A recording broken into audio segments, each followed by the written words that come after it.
স্থানীয় যুবকদের কাজের দাবিতে বিক্ষোভ।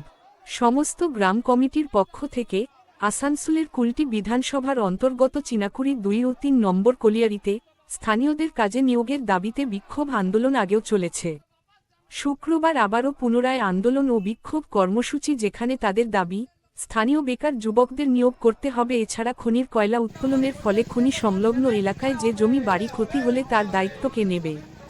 মোট 10 দফা দাবি নিয়ে বিক্ষোভ ডেপুটেশন প্রদান কর্মসূচি সমস্ত গ্রাম কমিটির পক্ষ থেকে এদিন কুলটির ইসিএলের সোদপুর এরিয়া অফিসে। এদিন আরও দাবি করেন যে বেসরকারি কয়লা উত্তোলন সংস্থা বহিরাগত শ্রমিক নিয়ে এসে কাজ করাচ্ছে, তাই অবিলম্বে স্থানীয়দের নিয়োগ দিতে হবে।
আমরা আছি আপনাদের সঙ্গে, আপনারাও আমাদের সঙ্গে। আমরা সবাই এই সমস্যায় এই কলিয়ারি এমন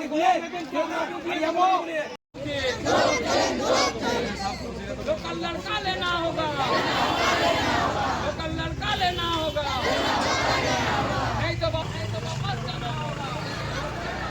समस्त ग्राम कमेटी जिंदाबाद, समस्त ग्राम कमेटी जिंदाबाद। আমাদের দাবি না মানলে প্রাইভেট আন্দোলন প্রায় 9 মাস ধরে চলছে। এর মধ্যে আমরা ইসিএল কে পরপর 11টা চিঠি দিয়েছি, যার রেকর্ড আমাদের কাছে আছে। এই রেকর্ডগুলোর ভিত্তিতে ওরা বিভিন্ন সময় আমরাকে কেবল আশ্বাসন দিয়েছে যে আপনাদের ছেলেকে নেওয়া হবে, কিন্তু আজ পর্যন্ত আমাদের যে ছেলেগুলো নেওয়া হয়েছে কেবলমাত্র সিভিল ওয়ার্কের জন্য নেওয়া হয়েছে। ওদের সেফটির জন্য দেয়াল করার জন্য নেওয়া হয়েছে, আর ওদের সেফটির জন্য ওই ঝুপঝাড় কাটার জন্য নেওয়া হয়েছে। অথচ ওরা ওই কোম্পানি, প্রাইভেট কোম্পানি বাইরের থেকে লোক এনে, ধানবাদ বোকারো থেকে সাধারণ লেবার এনে, যে লেবারগুলো আমাদের এখান থেকে আমরা দিতে পারতাম, যে লেবারগুলো আমাদের যথেষ্ট এক্সপিরিয়েন্স ভালো লেবার এখানে আছে, যারা দীর্ঘদিন ধরে কন্ট্রাক্টরের আন্ডারে কাজ করছে, তাদেরকে না নিয়ে তারা বাইরের লোক দিয়ে এখানে কাজ করাচ্ছে। তাই আজকের আন্দোলন হচ্ছে আমাদের এখানকার লোকাল ছেলেদের কাজে নিয়োগ করতে হবে, এবং আমাদের এই যে ঘর বাড়ি যে ধসে যাবে বা যেসব এলাকায় ওরা কয়লাটা উত্তোলন করবে, সেই কয়লা উত্তোলনের ফলে আমাদের যে জমি জায়গার ক্ষতি হবে বা পরবর্তীকালে যে ঘর বাড়ি ধসে যাবে, তার দায়িত্ব কে নেবে?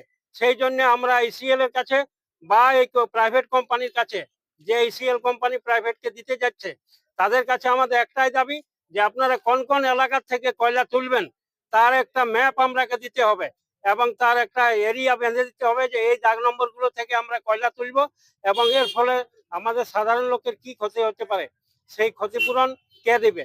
আজকে ধরুন কয়লা উত্তোলন করে ওরা চলে যাবে, আমাদের 10 বছর পরে যখন ঘর বাড়ি ধসে যাবে, 10 বছর পরে আমাদের চাষ জমি যখন ভিতরে ঢুকে যাবে, তার দায়িত্ব কে নেবে? তার আমরা সেফটি চাই। টোটাল আপনাদের কত দফা দাবি রয়েছে? টোটাল আমাদের 10 দফা দাবি রয়েছে। আজকে তো আপনারা এরিয়া অফিসে এসেছেন, হ্যাঁ, ম্যানেজমেন্ট এখন অবধি কি করলো? ম্যানেজমেন্ট এখন অবধি আমাদেরকে ডাকেনি। আমরা এসেছি, আমরা এর আগে কিন্তু ম্যানেজমেন্টকে চিঠি দিয়েছি 10 তারিখে। 10 তারিখে আমরা ম্যানেজমেন্টকে চিঠি দিয়েছি যে আমরা আপনার ডেপুটেশনে আসছি। তার আগে আমরা 3 নম্বর কলিয়ারিতে ডেপুটেশন দিয়েছিলাম। 3 নম্বর কলিয়ারিতে ইসিএল ম্যানেজমেন্টের লোক ছিল এবং ইনোভেটিভ মাইনিং যেটা প্রাইভেট কোম্পানি এসেছে তারও লোক ছিল। তারা আমাদেরকে কথা দিয়েছিল যে 2 তারিখের মধ্যে, মানে 2রা জানুয়ারির মধ্যে আপনাদের সঙ্গে মিটিং এর ডেট আমরা ফিক্স করব। কিন্তু আজ পর্যন্ত ওরা আমাদেরকে কিছু জানায়নি। আপনাদের সংগঠনের কি নাম রয়েছে? আমাদের সংগঠনের নাম হচ্ছে সমস্ত গ্রাম কমিটি। আচ্ছা, এটা কি অধিকার সংগঠনের সঙ্গে জড়িত আছে? না, এর সঙ্গে কোনো সংগঠনে কোনো জড়িত নেই। আমাদের সমস্ত গ্রাম কমিটি, আমাদের কমিটি হচ্ছে সেপারেট সংগঠন। আমাদের এর সঙ্গে কোনো কোম্পানির বা কোনো অধিকার কমিটি বা কোনো নিরাপত্তা কমিটি বা কোনো পলিটিক্সের যেহেতু বারবার দেখা যাচ্ছে সুস্তা পাপালকে যে হচ্ছে না অধিকার সংগঠনের যেহেতু নেত্রী, তাকে ওনাকে বারবার দেখা যাচ্ছে। হ্যাঁ দেখা যাচ্ছে এখানে বিজেপিরও লোক আছে, সিপিএম এরও লোক আছে, টিএমসিরও লোক আছে। তো আমাদের সংগঠনটা হচ্ছে সম্পূর্ণ স্বাধীন সংগঠন এবং গ্রামের মানুষের সংগঠন, গ্রাম মানুষ না, এই এলাকার সংগঠন। মানে এখানে আমাদের কলিয়ারির লোকও অনেক আছে। কলিয়ার আমরা যে 30টা ওই যে কন্ট্রাক্টর কাজ পেয়েছি এটা সিভিলে, সেখানে কলিয়ারির লোকও প্রায় 8-10 জনকে আমরা নিয়োগ করেছি। অতএব এই কোম্পানিটা এই আমাদের যে সংগঠনটা, এইটা কিন্তু কোনো গ্রামেরও নয়, কোনো শহরেরও নয়। এটা হচ্ছে এলাকার সংগঠন, এলাকার সেফটির সংগঠন, এলাকাকে বাঁচানোর সংগঠন। আপনার নাম?